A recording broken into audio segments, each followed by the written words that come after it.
Yung mga magulang natin, nung mga dalaga at binata, hindi nangungutang, pero nung lumabas ka, nakuha nilang mangutang para sa iyo. Alam niyo po, wala namang magulang wala namang tao na gagawin na lunukin ang kanilang pride para sa iyo maliban sa magulang mo. Yung totoong gagawin lahat, mangungutang kahit mapahiya, ibibigay lahat-lahat para sa kanyang anak. They were the only person who are more than willing to be in debt for you. Sila yung gagawin kahit mapahiya para sa anak. Marami pong mga magulang, again, natutong lunukin ng pride para sa kanilang mga anak. Yung mga barkada mo, tutulong yun hanggat kaya nila. Pero pag hindi na nila kaya, hihinto na yon.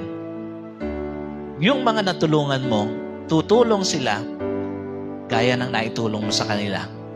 Pero pag kalagpas na ron, hihinto na rin.